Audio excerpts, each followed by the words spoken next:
À l'instar de l'an 2023 finissant qui n'a pas été de tout repos pour le révérend Betavi Mbouya, représentant les gars de la 30e communauté pentecôtiste au Congo, 2024 annonce déjà ses couleurs. Le go missionnaire du couple révérend Betavi et maman Joséphine Mbouya vient d'être lancé à moins d'une semaine de l'entame du nouvel an 2024. Il séjourne en Zambie pour un objectif: honorer la parole et poser la première pierre pour la construction d'un grand temple moderne de la station de Maniama, une cité du North-Western Province située à plus ou moins 260 km de Kitwe.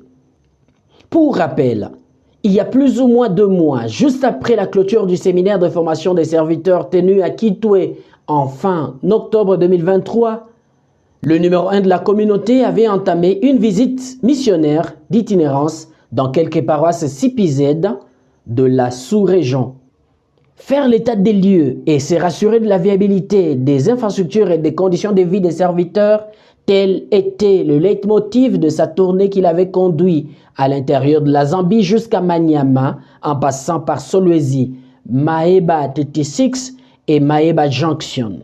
Le constat du leader l'avait poussé d'envisager des solutions urgentes et intervenir sans attendre. Des résolutions sont prises et les batteries mises en marche. Il faut travailler à la viabilisation des sites qui abritent les installations de l'Église et booster l'évangélisation dans ce pays frontalier. Chose promise, chose due. Aujourd'hui, cette petite tente qui a depuis quelques années abrité la salle des cultes de la station de Maniama doit se déplacer à une bâtisse moderne à l'image de la grande 30e communauté pentecôtiste au Congo.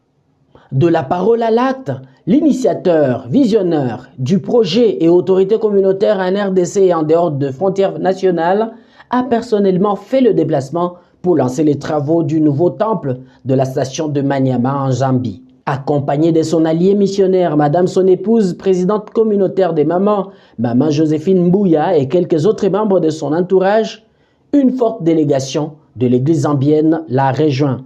On a noté la présence du révérend délégué du représentant en Zambie, le révérend Kaoma O'Brien de Ndola, le révérend Martin Kayamba de la station de Solwezi, le révérend Benjamin de la station de Ndola, le pasteur Babou, responsable de l'église de Maheba Junction, sans oublier l'homme le plus heureux de tous, le révérend Nena Maché, responsable de la station de Maniama, qui est honoré ce jour.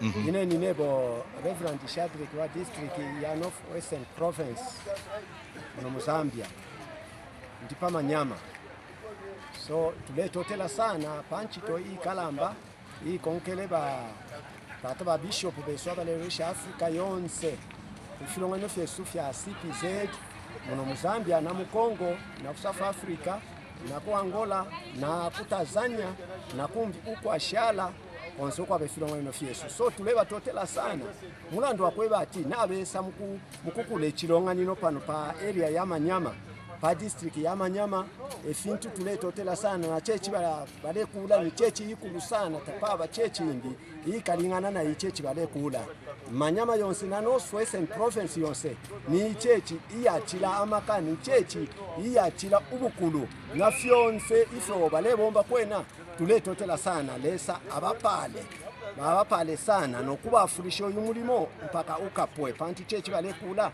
ni chechi ikulu iyachila amachechi yonse o Zambia fyomo naenda shamo napo ubukulu bwa ichechi umumbutali ilina 42 Hero mubu ipi ina 18 meters ni chechi imo na ploti ine tulekula po yamoneka kwati na ichepa pa chechi iyo balekwata ukukula pano pa Manyama mukutu afurisha ifwenga abana babu ba chechi ya CPZ muno mu Zambia ku North Western Province efintu tuleba totela sana bali na bama yo pano bali no mwana bonse bali samulando wakukula ichechi mpaka ikapwe efintu tuletotela sana tuleba totela na lesa ababikeko ukuboko namaka asungire nobumi bwabo nolupwa lwabo lube olwasungwa bwino mulando wakweba ati iyi project bali nayo ikapelera pakati tulefa efekano bakayipuishe lesa abafurishe nabambi abakweba ati abakubafurisha babikeko amano nokuboko babalondeko ukuboko bantu chamoneka icheni nabantu wonse namapastors abengi abamachurches yapusana bale papa ba abakalamba babishop abalirisha Africa kuipelesha ukuisakula ichechi pano pamanyama mu North Western Province ne chechi ya chilama churches yonse fyeshamo napo lesa abapale nabakufaya babikeko ukuboko babikibikeko namaka ayakwebati ichechi ikacheshani ikapwe bwino fye lesa abapale bonse ninebo Reverend Shadraki nena machie lene namangingitine kisaka lesa emiesele. Parcourir le terrain, choix du lieu, mesurage des surfaces. C'était sans attendre la main-d'œuvre et autres mains d'associations extérieures que les travaux d'aménagement ont commencé autour de 14h58 heure locale. Travaux lancés par le révérend Betavi Mbouya Relégal, rejoint par tous les bergers présents sur le site. La joie en son comble de se voir honorés par le Père. Ils ont délié leur langue. Tunafurahi sana kwa kuwa mzazi anatutembelea, anasema ajenge kanisa ya district. Iwe ya lazima sana, tunafurahi sana na tunashukuru sana. Tunaonesha makanisa yote antuka mtutie mkono kwa kusema hii kanisa ishimame. Ni kanisa munene sana. Hapa tunakonta sema ni 42 sur 18. Mtawana mabiro yote bitakuya yako. Sino hii ni plan mzuri sana. Tukweko na district North Western Province. Atuyakuya yako na kanisa munene. Hii ndio itakuwa kanisa ya kwanja antuka na itakuwa kanisa ya kupita makanisa yote tunaangalia hapa. Kama inaisha antuka ni kanisa munene sana. Hapa deja tunaanza fondation, tuna couper, tuna weka ma fondation tuanze deja ku tracer. Antuka ni kanisa hapa leo le 6 inaanza tuko hapa pa terrain. Tunaanza kujenga ndio leo hapa tunasema mabriki huko nje unakuya basha kuisha deja 10000 brick. Hapa mchanga itamwangika vyote itamwangika. Antuka tunashukuru sana kwa mzazi wetu kwa kutukumbuka. Tuko bafuraha sana na tuko benye kubarikiwa kwa sababu haina kiepesi mkubwa kumtembelea. Anasema roho yangu yuko huku nichenge district ya North Western. Antuka tuko furaha sana. We are very grateful to our reverend, our bishop, our representative for what he's doing in this place, and we hope that God continue using him to even the other areas. As you have seen in Zambia, we are trying to grow in building churches, and this is what we have been looking for in years, but now it has come to pass. So we are very happy, and we are even remembering even people at Congo, the efforts that we have been putting. We want to see this church also grow the way the church has grown in Congo. May God continue blessing even our representative for this heart that he has got for the church. Let him continue blessing him, even the family. I ask this, to continue praying for him as well, that the vision continues. Thank you for this. Tunakuwa kufika pa kanisa ya Manyama. Hapa pa Manyama tuko ni pa siège ya district ya huku Kumanyama. Tunaona kama kanisa huku iko na magumu sana. Juu mpaka hivi mnakaona ndio kwa kanisa kenyeka pa siège ya hapa pa Manyama. Wakati tulikaonaka wakati ya mbele, sasa tulikuyaka hapo.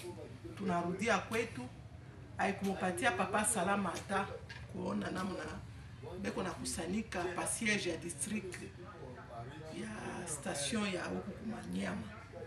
Ndio papa akadeside kama tunapasha kurudia kama Mungu anatupatia occasion. Na hapa tulisikia kama Mungu anatugusa tena anatoka kuroho hii majengo ya hapa pa Manyama. Ni maana tulikuya hapa tunaanzisha majengo. Mimi naona papa anatracer na hapo pamoja ma fondation. Tunaanzisha majengo.